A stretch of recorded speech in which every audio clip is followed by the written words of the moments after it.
We good? Good to go. All right, so let's go. 1, 2, 3. My friend, my brother, Mr. Ralek Gracie. How are you, man? What's that? I need to wake up, man. Let's go. No. How's it going, man? Dude, it's good, man. It's getting exciting. Things are happening. So just, kind of getting the reminder that, oh shit, it's really going, and we got to stay on point. It's already moving. So we have people already submitting applications on the website and fighters from around the world already. Pretty crazy. So awesome. Let's roll back because people need to hear what we're talking about first, right? So we have some pretty exciting news, and this is going to be like a teaser. There's not a lot of information that we can put out yet. But we have the concept, we have the format, like I said, the applications are rolling. Kick us off and tell us what's going on. What's the news?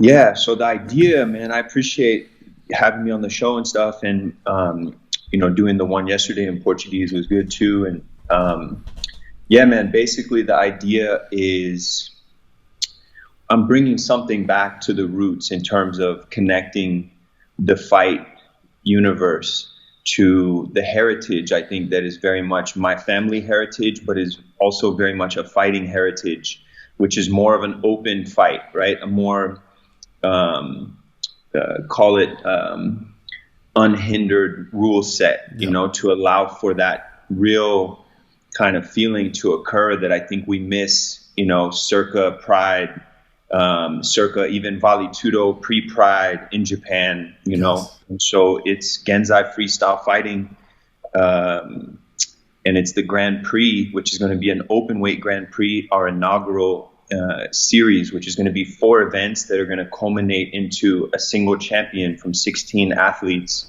And the athlete search is live right now on the website. You can go and fill out the application and literally just apply to be an athlete. And we're, something that we're taking very seriously, and something that obviously we have to vet these athletes and get to a point where we feel that we're comfortable moving forward with the Grand Prix. Sure. To the degree that we have the athletes that we feel like are going to bring the culture that we're trying to kind of uphold, so it's very exciting. And yeah, man, it's already happening. So thanks awesome. Again. I got the press release emails, and I was looking through it, and it looks awesome. And what I love, it's the open weight concept, because it's that's the true fighting, right? It's like it's just like you say, like we always remember Pride with a lot of love and but even Pride, besides some special like super fights and stuff like that, even Pride got a little carry on with the weight divisions, and so we got to roll back a little before Pride, right? Like when you had like your Uncle Hickson fighting like 3-4 guys in the same night, guys like 3 times his size. And that was the true spirit. That we remember those days, like those guys. I was like, oh my God, this is awesome. And I'm so glad you're kind of like bringing this back to light. How did that all thing? How did it all start? It's like, wait, I'm gonna do this because now we have like eyes on this again, right? Like if you try to do this like 10 years ago, I don't think we'll be as close to being something that will work. Because I think the UFC grew up a lot and opened a lot of doors for that, right? Like I was talking yesterday, like you have now like a bare knuckle fighting, and you have like 3 or 4 big events, and you have a lot of little grappling only events. So there's a big market for all of that, and you come up with a very creative thing from the past that will totally blow up today, because people will love to watch that. I would, at least. Thank you, man. Yeah, no, I mean, it's something like, it's weird for me because it literally just feels like a natural progression. It just feels like there's a huge ball rolling down a hill, And I honestly, I feel more of like a steward, like I'm just kind of keeping the ball rolling, you know, and so, which is very similar how I felt with Metamoris. You know, I can only take so much credit because it was something that was already just kind of moving through. This, and speaking on Metamoris and kind of what happened and how it all kind of ended up imploding, that from a social standpoint taught me so much and gave me such a reference for having to kind of step away from just jujitsu and open my mind and say, okay, like, why am I on a social level being kind of outcasted on this level? Like, it didn't make sense to me internally. And from my view and from my very close family, it was like, wait a second, this is overboard. This is interesting. But the result was me going, oh shit, I need to explore way deeper. I need to look at, like, what is my real heritage? What is my real roots? And that is Genzai, right? And so the idea was already working outside of me personally, because that's something that we come from. So for example, Rickson, a lot of people don't know this, but Rickson was very instrumental in developing the rules for the first Vale Tudo event in Japan. When he went and competed, they came to him and said, hey man, we want you in this tournament. And he said, whoa, we have to talk about this. This is a bigger thing than just me going and competing and making money. And so for him, it was really important that the fight was an open fight and that the rules would allow for him as a jiu-jitsu practitioner. Of course, he's thinking about himself, but it just so happens that he's thinking about the style of his fighting too, right? It's like, you need time.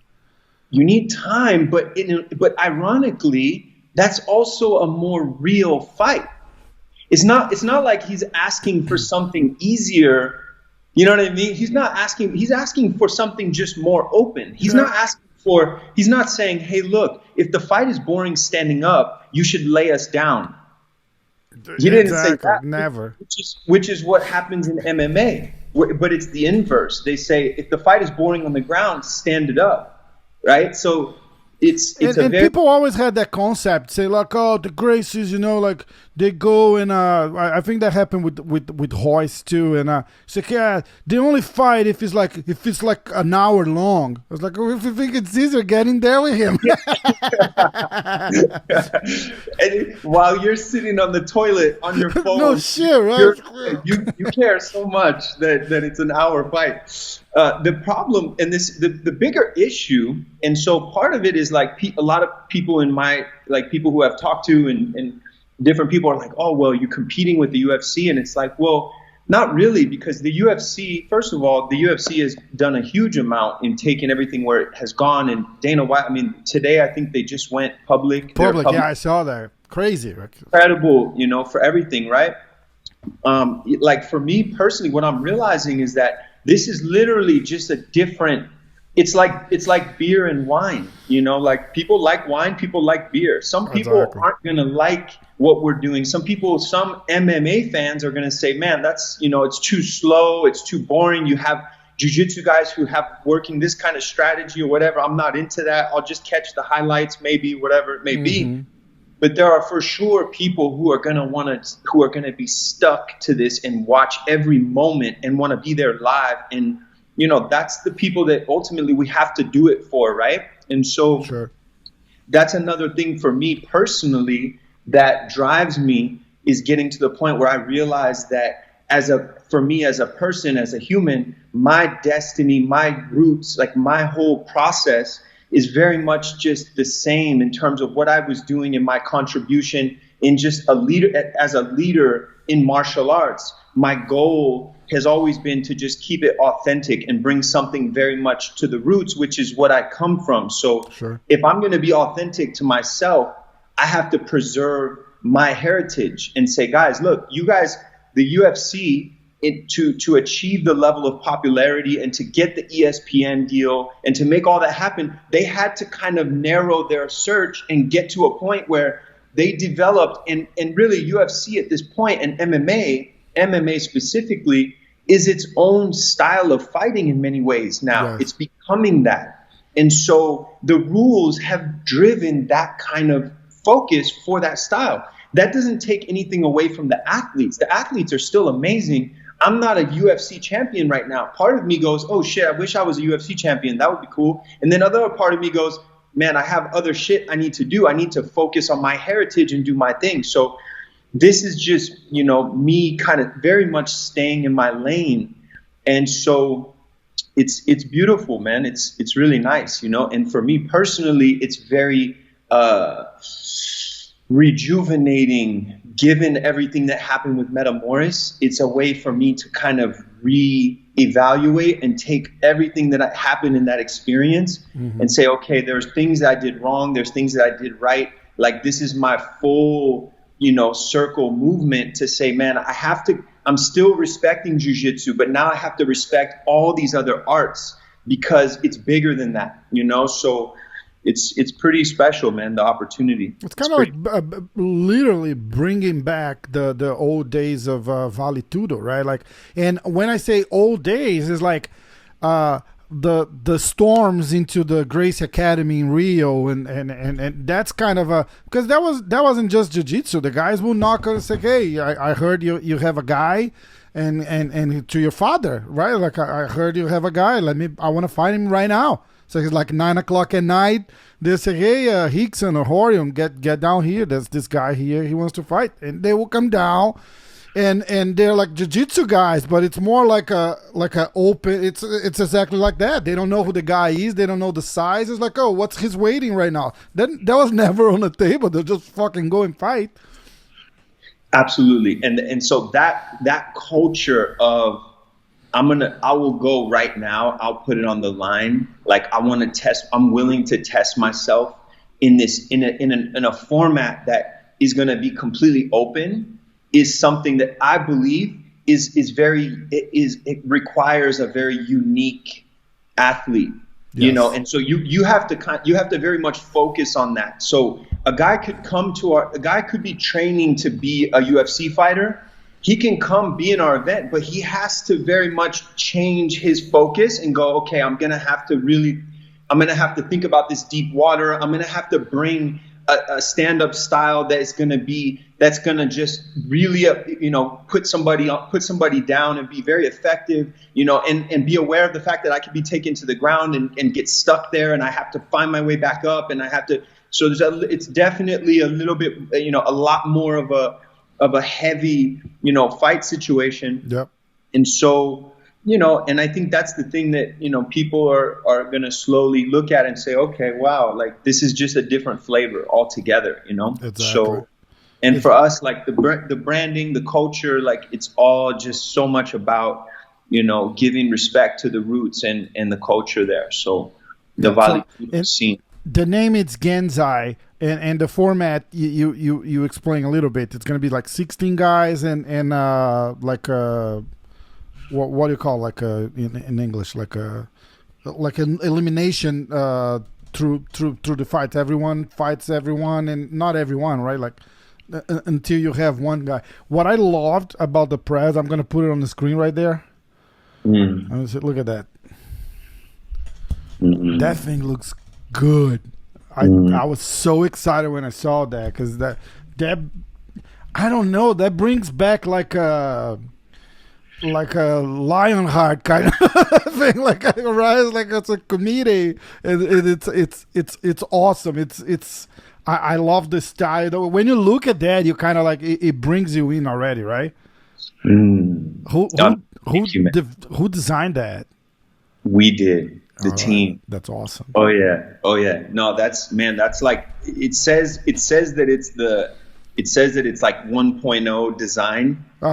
It's really like, it's been like already like 6 months deliberation in trying to understand how we would approach the ring. There's so many things to consider when positioning athletes. And so actually it's hard to see because it's not really to scale. In this picture, or the idea is that the ring is actually a lot bigger than you think. It's almost like a tennis court, like it's bigger. Oh, wow.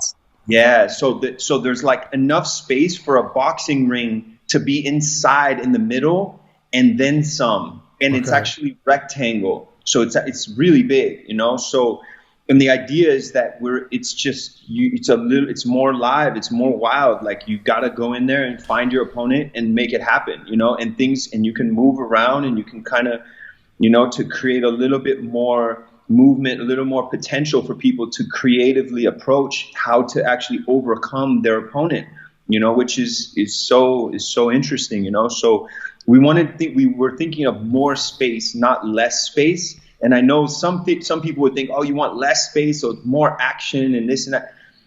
Like we just want to have it be something that can be like open and allow people to see visually. That's just so open and welcoming to where you give it like full reverence and just respect. These guys are going for it.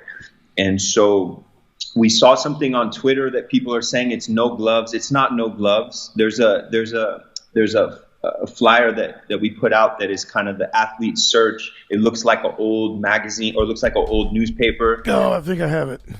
Yeah, so that it kind of alludes to what, and it's part of just kind of the vibe of that whole piece, which is very much kind of playing on the history, the roots, but it's also very modern. And the idea is that we want to reevaluate the glove, right? And it's something I'm not gonna find it now. I'm sorry. Okay. I'll put it on the screen. And so again, the glove is something for me personally. When I've competed professionally, like I've felt the MMA glove that they have, and it's very much, there's obviously it's better than a boxing glove for grappling, but in many ways it's a lot to deal with, and it's not really the best. And you go for the choke, and the person can grab it and pull it. So we have ideas for doing something a little bit more of like a naked glove is what we're calling it. And we would work with a glove manufacturer and do some kind of development on that end as well. So they having gloves for sure. It's not like what if the guy does say I don't want gloves? So one of the things that I'm very much considering, and I would, definitely want feedback from people if people have ideas, but one of the things that we're considering is the idea that we would give a certain amount of options where you can literally show up and you can choose kind of how you want to participate to a certain degree, right? And it could be like some limited wrap to some point for the guy who's like the grappler who wants to focus strictly on grappling. But this is, that's an interesting, that goes into a lot of like fairness discussion and how you allow people to kind of, appropriate their outfits and stuff. There's a lot to consider there. And so the idea would be to be as fair as possible and at the same time to allow for the diversification really of styles, right? Because you have guys who are going to be much more just heavy hitter style, and for me, like, I think of Pride very much so as being kind of the golden age of fight sports, post Vale Tudo Japan, like actual Pride, like you had a situation where you had guys like Pro Cop and Fedor and like, even like a guy like Butterbean or like Vovchenchen or like, you had some really heavy hitters, guys and they were real, like they were ready to go if you wanted to try to take them to the ground, they weren't worried about it. Like they had a whole different, but they were going to really come after you, and so like I'm very much, aware of the fact that, you have these guys who are just going to want to be heavy hitters. Like how do you support them in their style and their approach? Yes. And at the same time, support the grappler, support the guy who wants to maybe just get the fight to the ground and see what happens there. And so I think at the very least, I believe that it's going to be a hybrid and it's going to be a one glove thing, but it has enough protection and it has enough of a position on the hand, but it also allows enough of a movement that maybe is just a step beyond, what's currently available. That's pretty cool. So you had some, I think your last MMA fight was in Bellator 2017, I think? Yeah. Right? And we were talking about this yesterday, and you lost the decision. And when the fight was over, you had the guy's back, or you were on top, or something like that. And what was that? I was mounted. Yeah, and how much of that you bring in consideration to an event like that? A lot, right? Like for a guy like you. Huge. So a big part of the judging too, right? So it's actually going to be a panel of expert judges that are going to decide on the fight. So people who have history in fighting in martial arts, in Vale Tudo, we're going to put that judges panel together. And a big part of the consideration, similar to Pride, in the way that they would judge the fights, they would judge the fight kind of as a whole. And they would judge it as like a saga where they would put into consideration a lot of what the end of the fight looked like, right? And this has always been a big point of contention in MMA, where you have people, you know, judges who a lot of times aren't necessarily like expert martial artists or understand how to fight. They're more like on the administrative side within the athletic commission. And then they're coming in and saying, okay, well, one fight at a time, we're going to judge it like boxing and then kind of add it all up. Yeah. And what ends up happening is you have a lot of decisions where people go, wait a second, like, is this a fight or is this a sport? You know, and if it's a sport, then you're counting points. And if it's a fight thing, then you kind of have to take into account that really what we have to kind of extrapolate. Who's winning the fight, right? We have to extrapolate into the future, like who would possibly, if this just kept going, what would happen? Yes. You know, like, and so there's definitely something there in terms of just, you have to basically you have to be winning the fight. You have to be showing that you're moving towards executing on your strategy and winning the fight. If you're heading in an opposite direction of that, you know, there's going to be something that I think, you know, our judges are going to be able to look at and understand what's happening there. I love that. Yeah. So. No, keep it going. No, and I think I don't want to come off like I'm just, you know, like, I think it's very important to draw the distinction between MMA and freestyle fighting. So freestyle fighting is our trademark. That's what we're calling it. And it's freestyle fighting because we want to allow the freedom of the styles and we want to push that as much as we can. And it's more of even like a martial arts roots focus, whereas MMA is more of driving a sport and driving a concept of fight sport as being this kind of focused on a specific kind of style and outcome. And I think achieving that success for them has been huge for the sport, for the fight world in general as a whole. So it's nothing but gratitude, but it's also about just, we have to differentiate. We have to show this is where we are. This is how we're unique, you know, and I think that's kind of all it comes down to. That's so true, because we always feel like that, right? Like when there's some crazy fights where the guy like wins the first and the second round and he's taking a beat on the third round and then the fight's over and the guy who's taking a beat wins and they say, wait a second, it's like he just got more points early, but if it's a real fight, this guy will lose in a real fight, and I love that. And you say that it's like 30 minutes straight, so one round 30 minutes, that was the format? Yep. And so if it was up to me, it would be no time limit. And the no time limit thing has always been lingering. The problem, and that was, as you know, that was what my dad did with the first UFC, was no time limit. And then they went over on the pay-per-view for UFC 2, and then they changed the rules. And eventually he said, you know what, I'm out, because he was a purist. He wanted the fight to be as simple and as pure as possible.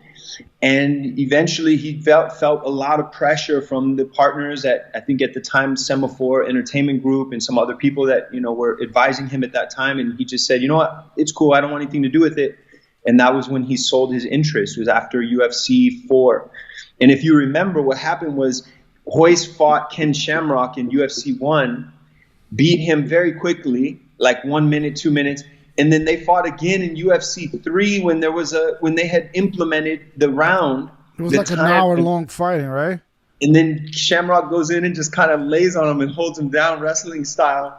And then my dad was like, Oh, shit, yep.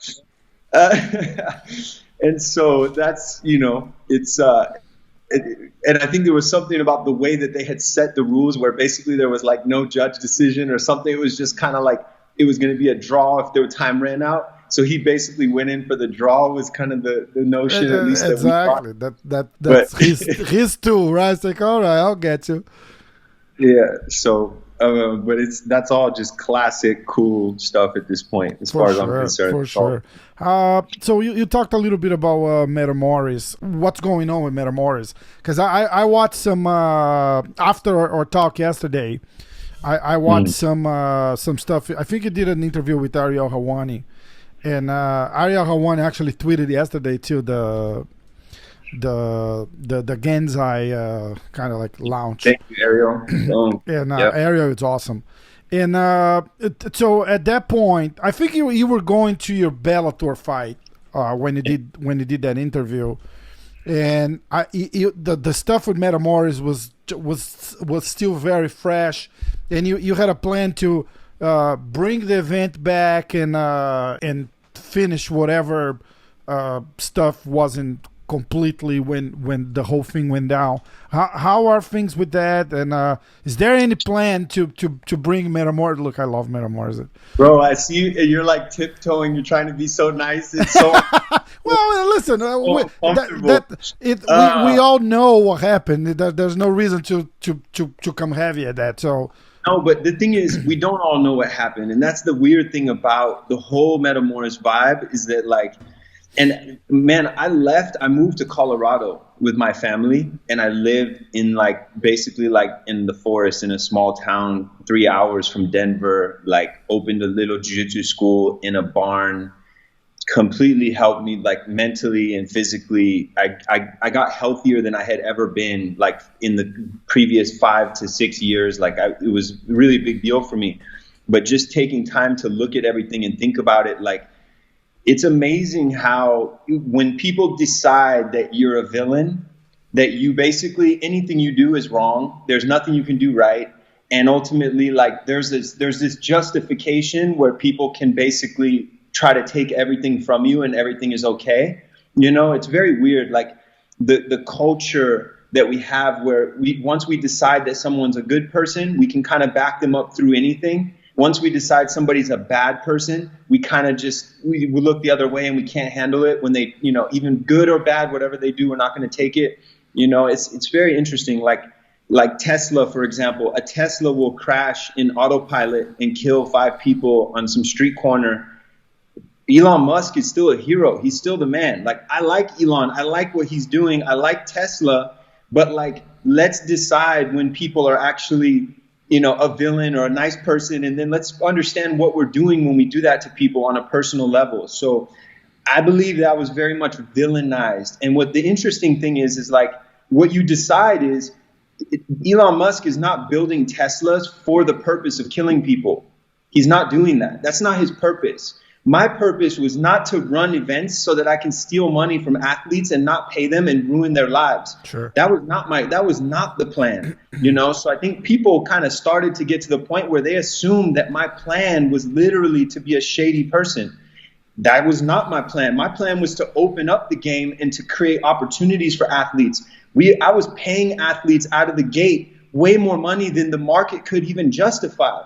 So if anything, I was just naive and I just didn't understand business. And I didn't understand that, I had a huge, I was very, like most entrepreneurs, I'm realizing I had a very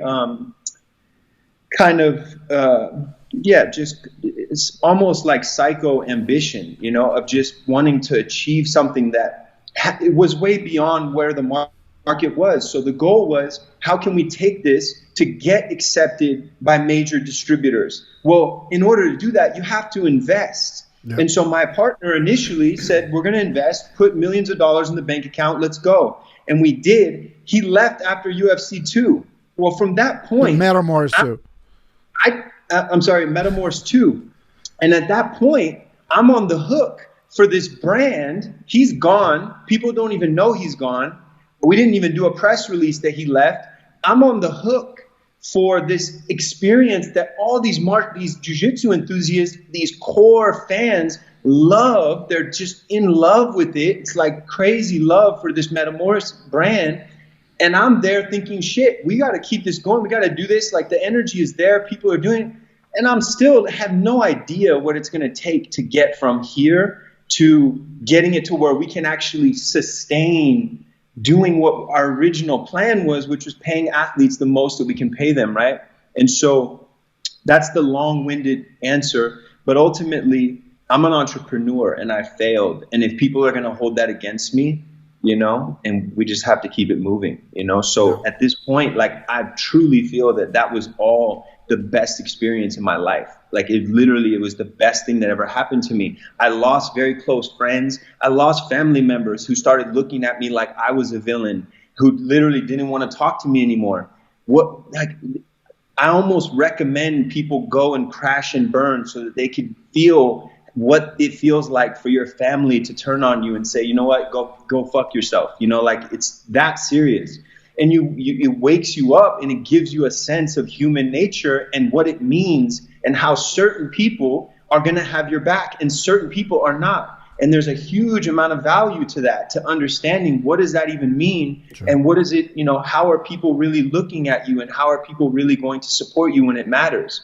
So it was priceless in terms of the experience. And then from a business perspective, knowing that, oh shit, I was very naive. I wasn't willing to participate with other people in ways that I needed to early enough. Like I needed to build partnerships earlier. I didn't, you know, I thought I had it handled at a certain point when I didn't. I was completely unaware. So there's just lessons that I'm still learning. There's too much information, you know. Sure. So it was beautiful and overwhelming and tragic. But hey, man, you know, that's it, right? That's the whole point. And my life is literally like a movie. Like I joke about it every week. I'm just like, this is crazy. It's literally the hero's journey of just boom. And now you have to come back up. You know, and now I'm doing something that arguably is very, very, very real to my roots and is the most true thing that I've ever done. But people are going to look at it and say, well, shit, you already fucked up. We don't like you. And that's why I brought this up, because it's the first thing that everybody's going to think. And how do you shield yourself from that? And I don't think you have anything to prove to people, but they're gonna ask for that. They're just like, look, how do we know this stuff is not gonna happen again? And I don't know what's the magic solution for that. Let me ask you this: how do we know another Tesla is not gonna crash and kill your family? Yeah, listen, I'm with you. I agree 100%. Like, no one knows. I don't know. You don't know. We don't know. Like, what the fuck? You know, like people want to think they know, and people want to have all this control. You don't know. Sorry. You need to just appreciate what you have and be more grateful and be more supportive of the people you can be supportive of. And that's it, you know, and like I'm simplifying my life, you know, so for me, it's very simple. I'm coming back to my roots. So for me, this is natural. This is not some like, you know, some random thing that I'm going to do. This has literally been a process. So, and even from the point where you could say, well, oh man, you know, you failed in this one business, you're starting another business. This is really the same business, because for me, it's literally like jujitsu. For me personally, the reason I started a jujitsu event was because that's my life, but also because jujitsu is a fighting art. It's a martial art for fighting. It's for self-defense. It's for self-preservation. It's for being prepared for any moment when you walk outside and something could go wrong and you have to respond and be ready. That's martial arts, right? And I had that for jiu-jitsu. And so that was always, the through line was always fighting. It was always self-defense and fighting and real shit. It wasn't just, I'm going to go try to get points. And that was the thing that was intriguing for Metamoris, was we didn't have points, right? And so arguably the fact that you could fight to a draw was not that cool either, right? And we could have done no time limit or done that earlier. I think that would have been interesting, but it still is just like, for me, I'm not doing something new. I'm just becoming more aware of what I'm actually supposed to be doing. That's how it feels for me. So it's beautiful, man. And I more than ever, I don't feel like I don't need anybody to like me.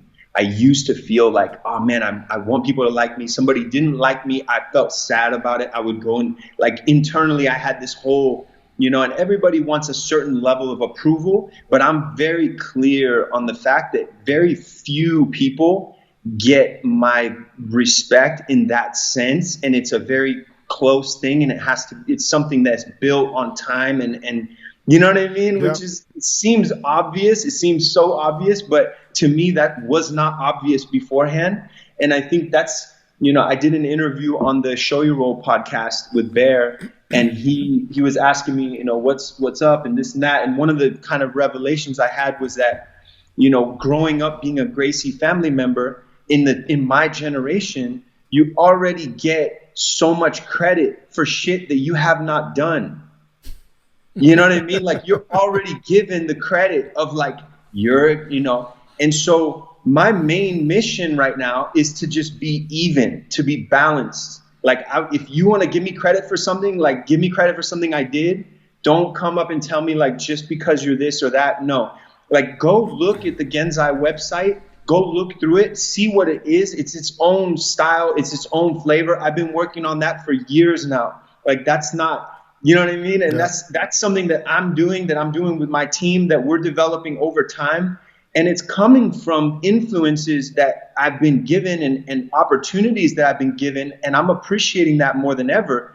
But my job is to balance the opportunity that I've been given with a contribution and taking responsibility, you know? And so, like, my final point on the Metamoris thing is, like, I joke about it with my wife, is like, people literally want me to just go crawl under a rock and die. Like, certain people, like, it's like just stupid. It's like, if you think do anything, it's like literally you're supposed to just go and die. Like, why are you gonna come and try to do something? Why are you gonna come and try to make anything happen at all? You're done. And so it's very much like, no, like, that's exactly what you're supposed to do. And, like, that's martial arts. Like, you're supposed to fall and you're supposed to get back up, right? Like, that's what we're supposed to do. That's the training. And so, yes, I was, thrown and fucking flipped and landed straight on my head and left for dead. And I slowly fucking woke up and healed, and the blood fucking crusted on my face, and literally there was very few people who were there to be like, dude, it's all good. Like, fucking keep it moving, and it's very interesting to feel that and see that like, oh shit. And, like, everyone needs to know that there are very few people who care about you. Very few. That's true. That's life. And more than that, you need to care about yourself or you're fucked. And this is what martial arts is like, go and train and break yourself down, go beyond your limits, and fucking wake up and go and do what you need to do. What's your responsibility? Stop fucking sitting around and blaming other people. Like, there's so many problems in the world right now, So for me, this is my way to contribute, is for people to go, okay, shit, this is what we need to do. We need to be prepared to fight for real, because you need to be able to defend what you believe in, or you're fucked, or you're just sitting around and somebody's telling you what to do and you don't have any fucking say so, nothing, So it's very real for me. So I'm getting so real, man. I'm getting passionate. Sorry. But that's good. I think people need to understand, as from a business standpoint, hey, the business didn't work. What I think it's more problematic, especially for you, with your name and everything. It's like the community, right? Like they kind of like gang up together, and I think that's the worst part to deal with all of that, because people didn't go after the failed business. They went personally after you. So the interesting thing is, right, it's like, it's very new, it's very different to have an internet mob, right? And it's also like, you have people who are just silent because there's a pervading mob. And so it's not, and I don't think all of these people wanted me to die, all these people don't like, that's not it. More of what I was kind of pointing my finger at was like, yeah, there are certain people who essentially were just pointing out the flaws of what I did. And I think that's very normal. And that's exacerbated on social media. And, like, it was just, for me personally, a revelation to go, oh, okay, people are only going to give me a certain amount of credit when I'm at a certain level, and that's it. And, like, when we had the hype of Metamoris, people were like, oh man, come, I'm going to do this. Like, let's do this. Let's do that. There's so much support. There's so much energy. The moment that hype is gone. So that's like the very basic story, right? And we've heard that, we've heard that told on so many levels by so many people who've gone through hardships. Yep. And so I'm just grateful that I've actually had that experience now. That's my point. Like, that's part of my story now. I'm happy to be here. I'm still here. I'm grateful. Like, I'm moving forward, and so it's beautiful, man. If you had to, like, pinpoint the three biggest mistakes that happened with Metamoris, what do you think it would be? So I think as a business standpoint, even like, of course. That's a good question. I think so. The first one that comes to mind is just having an unrealistic. See, but this is the part that goes with being an entrepreneur, but it's having an unrealistic expectation for market growth and position, right? And so there was no data on the size of the jiu-jitsu market available. No one had done consecutive, like legit data studies to figure out how large is this market. We could have done that. We could have invested in that before anything because we had the money to do it. And we could have said, okay, we know that because the market is this size, this is the size of a company that we can have. Are we okay with that? And this is the way that we need to now structure the company to be successful within that space. And so the brands that we have kind of that Metamoris inspired, directly or indirectly, which is many professional leagues now that are paying athletes till this day, many of those brands are doing what we should have done, which is not be bigger than our bridges, basically. Yes. But the problem, though, is that you could say, well, then then that wouldn't have inspired these other leagues to do what they did. So then it's like, well, and that's where it comes down to, I can't sit here and say I would have changed this, I would have changed. Like, I'm just grateful that it happened. I'm grateful for jiu-jitsu. And I think as people come around to think about it, they're going to go, oh, okay, yeah.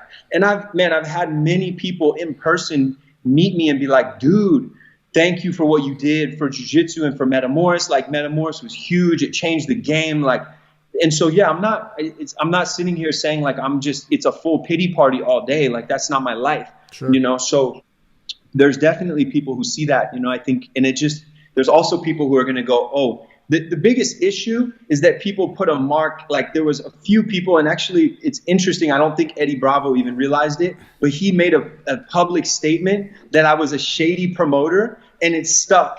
And it became this whole, like, he's shady. And it was like right at the time when it was just perfect timing with shit that was going wrong. And then a few people picked it up and it became this like, oh, and then the word shady on your name is like, boom, that just doesn't help at all, right? Especially when we were already going down financially, it was already going to be fucked, and rather than like, oh man, like Ralek is a hero. Like, he went down in flames and created a hole and an opening for all of jiu-jitsu to progress and for athletes to get paid. It went the other way. And I think it was just the timing and the words that were used. And, I don't think he even realized that maybe he had that effect. But hey, man, it's all good.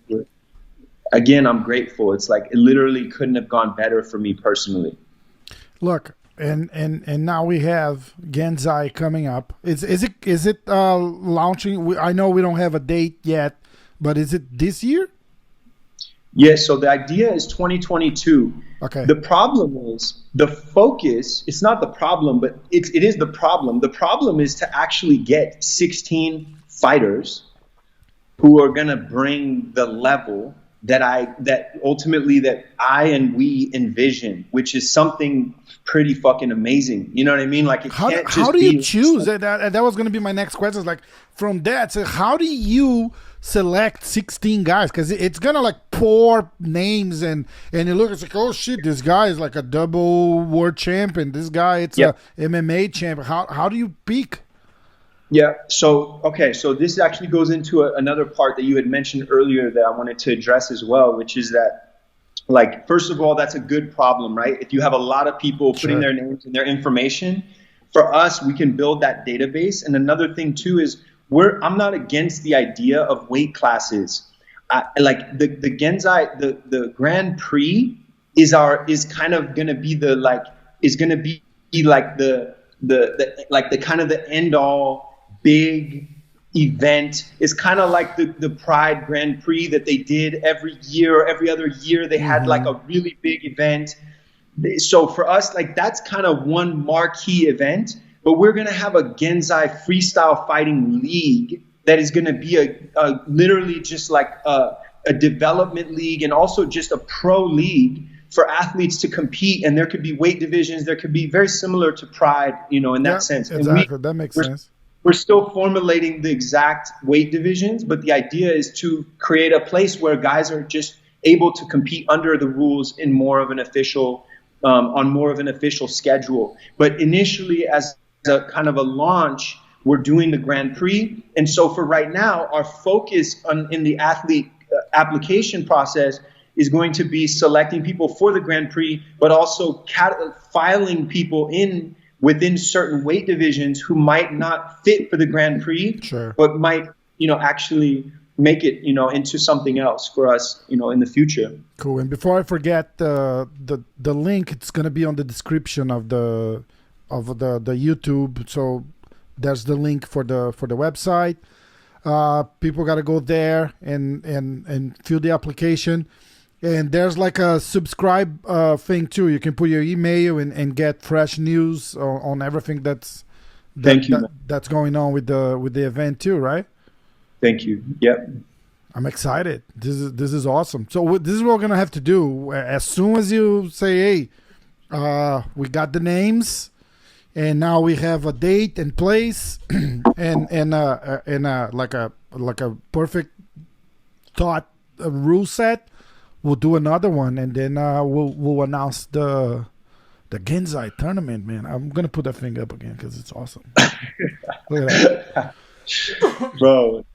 Oh man, so cool. That is so cool. It is, and I'm not just saying because you're sitting right in front of me, but that is really, really cool. Dude, I'm glad you think so, man. We think so also, and it's like the thing that's interesting is that, like, I'm just me personally, the way I am, like the experience, the actual, like the vibe, the whole happening in the room and the interaction, like from walking into sitting to being there, like that entire interaction to watching the fight to the fight happening for all, like I very much am visualizing all of that, and I see that as being part of kind of one ecosystem, so like I'm not the kind where I'm like, oh, let's put up a stage and let these guys fight, oh yeah, these chairs fit and they work, and maybe I need to be a little more financially, and this is another thing with Metamoris, I needed to like, how do we seat people so that we can make the most money, or how could, that's not my strong suit. My strong suit is like, how is this going to drive the most amount of reverence, which is deep, profound respect for this interaction between these two warriors, like modern day warriors who are going to inspire generations to come. Mm-hmm. How are we going to position them in a space, in time? Like, that's no joke for me. That's not like, to me, that's celestial, like that's lined up with the stars type shit. I don't want it to just be something where it's like, oh yeah, come on in, like, stand over there. Absolutely not. I take this very seriously. So, and I think that's the thing for as a fighter, as an athlete, that's actually what I would want to do for myself. So it's very much my selfish motivation is always, and was the same with Metamoris. It was like, what would I want to go into if I was fighting? And I always thought of myself as like, I'm representing generations. I'm representing warriors past who are pushing something forward and who are inspiring greatness on the planet, who are inspiring people. The effect of this movement, of this energy has been amazing. Like, how do I keep that true in an experience where we're bringing all that forward and we're giving respect to these athletes? And like, and I think from an athlete's perspective, that's like, what more could you ask for, and when I grew up training, and like early on when we grew up training, we were always thinking about fighting Vale Tudo, fighting open weight, like that was always my mindset. Like, I'm going to have to go in and fight some huge dude and get, and be in the fight of my life. And I was like, in a super, like I was in like a trance, training and just developing myself, and it was like I can't even explain it to most people wouldn't even understand that. It's funny you bring that up because Hoje said kind of the same thing. I was like, so it's kind of clear you never had that much passion for MMA as you had for jiu-jitsu. Why MMA? And he's like, well, that's kind of what we do.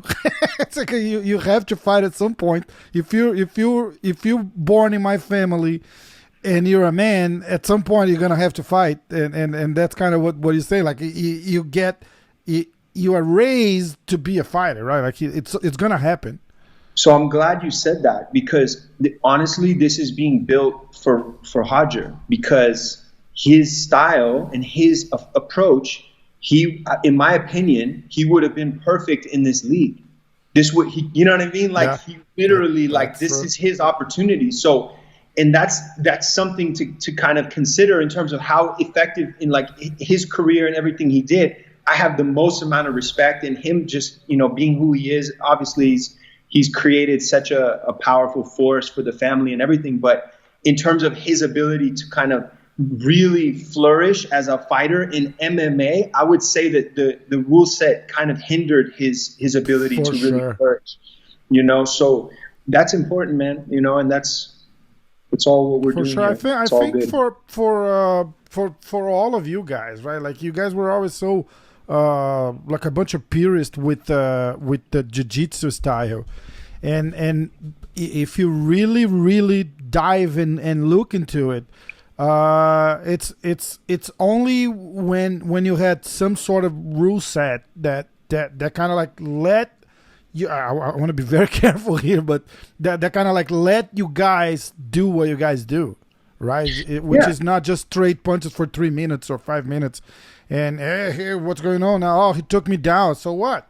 Right? Like, and it's no joke, man. And so like Hoje fought Sakuraba. In Hoje Sakuraba won in Pride. I was there, dude. That was crazy. And they ended up throwing in the towel, and like nobody in our family was sitting there saying, "Oh man, something, you know, this wasn't right. This wasn't." No, man. Like the rule set was, I think it was like unlimited 10-minute rounds with no judge's decision, dude. That's a standoff of a century, you know. So it's just something. And so last thing too is what's really interesting about that to me is that the thing, and this is where you bring in like the Japanese culture and audience, which in which Genzai is very much an ode to the Japanese culture and audience with respect to this whole thing, because the respect is such that you get so much respect for just being there. You don't have people who are saying, "Oh man, like do this, do that. Oh man, stand them up." You know, like you don't have that culture. You have something where it's like, dude. And so like Sakuraba going in and fighting, I forget who it was. I think he fought Crow Cop or something and got beat up. Like that was the kind of thing where like in Japan, like the Japanese fans were just like, that made him a god, you know what I mean? Like exactly, just being there, right? Win or lose. It's like, bro, you showed up to fight somebody who was that much heavier than you in that point in his career, like. And so this is the thing that with Genzai that I hope we can do is very much bring enough of a reverence where people go, okay, like this has to be appreciated as an experience, and like these people are giving you something beyond this win or this loss, or this isn't the mark of their career and their whole life's work. No, like them being there is a gift to you. So be respectful and like pay attention and learn something if you can, you know. And so we want to help people learn something. We want to help people feel like that shit is real, you know, like it's not that simple to just point and say, oh, you won, you lost, and give me another headline. Let's keep it moving. Like that's not what we're going for. This is going to be awesome. I'm really looking forward to it. Look, I have some. I'm going to say selected because I'm going to do the selection here because Rose sent me some questions for you. Let's go. Damn, this is like the Genzai final 5 minutes right now. We just got past. Oh boy. See, at this point, I'm a little bit fatigued. I gotta just sip some water. Let's see. What is your worst habit that you're never gonna break? This is my sister trying to ask questions. There's the shower question too. That I'm not. I'm gonna skip that one. Look, you have no idea the things that she does. Okay, no, I'll answer it actually. I'm a little bit too naive in general. Like I approach the moment and people in a way where I'm very much like my heart on my sleeve and I'm like, let's go. And I think people are always like, whoa, like who the fuck is this dude? Like, why is he giving me so much energy? And I'm like, okay, sorry. Like I gotta, So I've been more of like an introvert, even though I'm an extrovert. I've been like the quiet guy in the corner because I just like don't want to offend anybody. But go ahead, next question. Yeah, that's getting crazy. 3 words that best describe you. Wow, I don't think I can answer that one. I feel like somebody else has to, like I gotta ask my kids or something, or my wife. What was the best gift you ever got? Man. Like a material thing, not. Yeah, good question. Wow. I think my grandfather giving me my black belt because it was the last black belt that he gave. Oh wow, I didn't know that. Yeah, I didn't know that. Wow, that's huge. And one thing that you thought, she wrote in Portuguese, so I'm trying to read and translate. One thing that you think you will have done by now, but you didn't yet. Maybe Genzai? No, yeah, maybe that. No, I think, that's kind of like a life's work thing that's already that's already moving. But I think from one thing that I want to do in my life, I'm very adventurous. So I want to get on a car. Like I want to get like a fully souped up Hummer one, with fit 20-inch suspension and take it like all the way through South America and do, that's more I'm very adventurous like that. Or like a dirt bike trip from like Honduras and go all the, like, yeah. I know a couple of guys that have like very, very close relatives that went from here, I think from New York back to Brazil driving. And they just say like, just bring a lot of cash because they're going to rip you off all the way. You're going to pay some extra tolls. For everything. Like you got a flat tire that needs a repair. It's like, hey, it's like $500, That's it, man. It's the inflation here. Oh yeah, the price just went up on passing through. Right now. Look, you ever think about fighting MMA or competing? How's that in your life? One thing I want to bring back on that Ariel Hawan interview I watched last night. Yeah. It's one very nice thing you said that you needed to. One thing you learn with all the Metamoris stuff is like you needed to. You learn how to step back and not try to do it all by yourself, right? Yeah. That's kind of the approach you're taking here too. And then that's the follow-up questions, like you not doing all by yourself. Do you think about competing again on whatever, jiu-jitsu or MMA or even Genzai? Yeah, so like I did this with Metamoris where I said, oh man, I want to compete if I can get to the point where I can justify it, like in terms of the business and everything functioning without my like ER support. And then what ended up happening was I went into fight in Metamoris basically just to save the company, and like to try to I put myself on the ticket. Like a big main event kind of thing, right? Bring the cost down and try to recoup some problematic financial circumstances. And so that was part of the mission there. But then it was always the goal to compete still, of course.